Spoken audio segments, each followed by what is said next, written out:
Bonjour. Alors, il me fait plaisir aujourd'hui d'accueillir à nos bureaux de la Fondation Dr Marie-Hélène Simard. Dr Simard est chef du service des soins palliatifs au centre hospitalier Anna-Laberge et elle est très impliquée dans notre projet de construction d'une maison de soins palliatifs. Elle agit à titre de médecin conseil dans notre projet pour tout l'aspect clinique de la maison.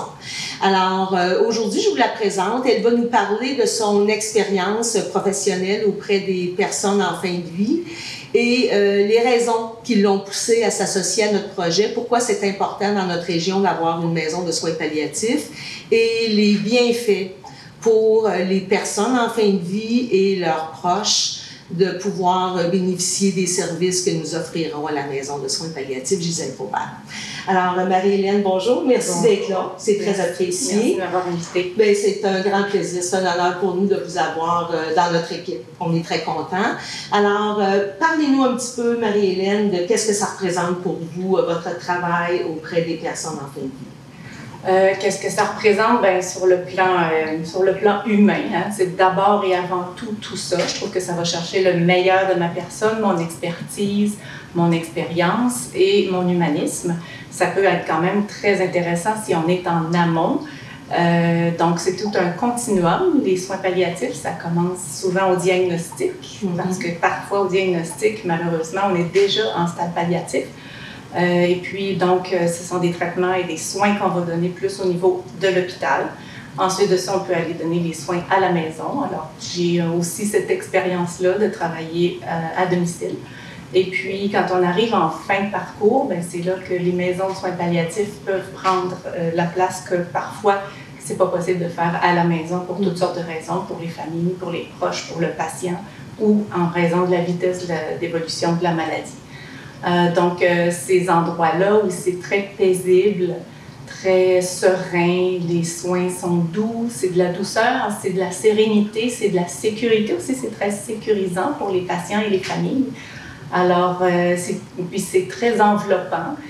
Quand on n'est pas en pandémie, en plus, bien, il y a moyen d'avoir beaucoup de soins, de soutien supplémentaires. Il y a des bénévoles, il y a des massothérapeutes. Il y a même certaines maisons qui offrent des chiens, des chiens d'accompagnement. Donc, éventuellement, on pourra peut-être développer tout ça. Donc, moi, j'ai un appel vers les soins palliatifs depuis longtemps. Je pense que je l'ai toujours eu finalement parce que j'ai toujours aimé l'oncologie quand j'étais au début de ma carrière. Et puis, ça s'est dessiné au fil de mes années. Puis voilà, maintenant, j'ai vraiment une majeure en soins palliatifs dans mon cœur et dans mes activités de plus en plus. Quels sont les... alors, on voit d'emblée que vous êtes un médecin et une femme passionnée et humaine. Quels sont les besoins réels présentement dans notre région qui justifient la construction de la maison de soins palliatifs Gisèle Faubert? Bien, on n'a pas beaucoup de lits à l'hôpital. Et puis, la vocation de l'unité où il y a des lits de soins palliatifs a changé au fil des années. Donc, l'aspect feutré et doux est un peu brisé. C'est un grand mot, brisé, mais bon. C'est moins doux que c'était. Pour ce qui est de l'atmosphère, vraiment. Parce que sinon, les soins sont tout aussi doux, bien sûr, mais l'atmosphère a changé, c'est plus dynamique et on entend qu'il y a plus de vie, alors qu'on veut de la paix. Donc, il y a cet aspect-là, puis en même temps, on n'a pas plus de lits, il n'y a que 7 lits à l'hôpital Anna-Laberge. Et puis, donc, le CISMO a organisé l'ouverture de 12 lits de soins palliatifs, mais ça, c'est à la limite de notre territoire, du réseau local Jardin-Roussillon, et c'est à la Prairie. Et puis, c'est au CHSLD de la Prairie, au 500 Balmoral, c'est 12 lits, 12 beaux lits, c'est vraiment très apprécié. Mais on a du mal à contenter notre population à nous, parce que même si on peut avoir des lits là-bas, ils ne veulent pas toujours y aller parce que le gros de notre population est à Châteauguay et à Mercier, puis la distance, ça peut être un frein. Pour cette population qui est parfois vieillissante ou qui ne peut pas prendre la voiture, et les transports en commun, on les connaît sur la Rive-Sud, c'est pas toujours facile.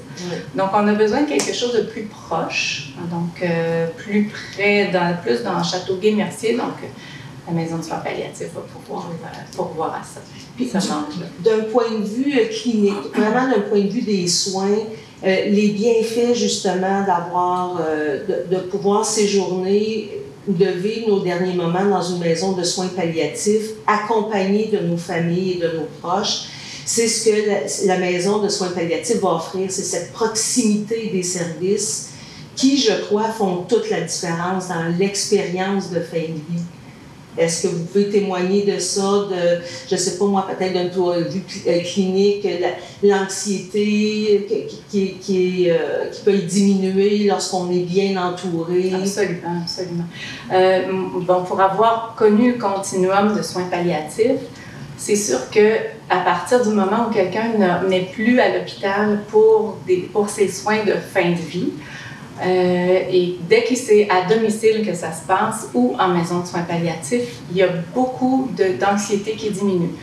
Parce que probablement, il y a un biais de sélection. Les gens qui acceptent de sortir de l'hôpital sont déjà capables d'être plus sereins déjà. Mais souvent, l'atmosphère y fait pour beaucoup. Donc, autant à la maison pour ceux pour qui ça convient qu'en maison de soins palliatifs où c'est tellement feutré, c'est doux, c'est agréable. Et puis, tout le monde qui travaille là choisit de travailler là. Et tout le monde qui travaille dans ce domaine-là veut donner le meilleur de soi, veut donner de la douceur, de donner de la sécurité. J'ai eu des témoignages parce que parfois, j'ai du mal à convaincre certaines personnes qui sont rendues au moment d'aller dans une unité palliative parce que le côté, les aidants ne peuvent pas fournir, ne peuvent pas y arriver. Et puis, j'ai obtenu certains témoignages pour la prairie. Puis, il y en a un monsieur, il dit, ici, c'est de l'amour. Exact. C'est exactement ce qu'il veut. Oui. C'est beau. Et c'est ce qu'on a besoin. Hein? On a besoin d'amour parce que dans les soins de fin de vie, il y a la vie. Il y a la vie jusqu'à la fin de la vie. Il y a de la vie, il y a du respect. Oui. La maison de soins palliatifs aussi pourra offrir également d'autres services, tels que le répit et la gestion de symptômes aussi lorsque c'est nécessaire pour de courtes visites d'ajustement de médication. Oui. Donc, est-ce que vous pouvez nous parler un petit peu également de ces deux services-là? Oui, la gestion de symptômes, ça peut arriver en toute fin de vie, mais les soins palliatifs, c'est un continuum. Donc, qui peut commencer, comme je l'ai dit précédemment, qui peut commencer au moment même du diagnostic. Et puis, il arrive des moments où les symptômes peuvent être difficiles à contrôler. Puis, simplement gérer les symptômes, ça peut prendre des longues visites avec un médecin, ce que les oncologues n'ont pas toujours le temps de faire. Ils sont tout à fait en mesure de gérer ça, mais dans certains cas complexes, c'est plus difficile. Et puis, les médecins de famille aussi sont formés pour ça, mais pour certains cas complexes, ils n'ont peut-être pas cette expertise-là. Alors, nous, on va être là pour aider. Donc, on a l'intention de reprendre des activités éventuellement un peu plus nourries au niveau de la clinique externe, mais quand c'est pas possible au niveau du temps, des fois ça presse un peu plus de contrôler, puis en clinique externe, quand on suit les patients aux semaines ou aux 2 semaines, on n'y arrive pas. Donc, avoir des lits pour des séjours temporaires en amont dans l'évolution de la maladie, ben, c'est parfait, ça va être merveilleux. Alors, merci beaucoup, Dr. Simard, d'avoir pris le temps aujourd'hui, d'être venu ici pour notre petite conversation et pour tout votre engagement dans notre projet. C'est très, très apprécié de pouvoir bénéficier de votre expertise et de votre grande passion pour les soins de qualité de fin de vie pour les gens qu'on aime. Merci beaucoup. Merci à vous. Puis je dois ajouter que je ne suis pas la seule. On a des collègues déjà qui ont participé à des réunions et puis on a l'appui de pas mal tous les médecins du réseau local Jardin-Roussillon, ce qui s'est d'ailleurs démontré par des dons qui sont actuels et qui se sont faits par le passé. Donc, il y a un appui de la communauté médicale. Tout à fait. Bien, un grand merci à vous. Bonne fin de journée. Merci.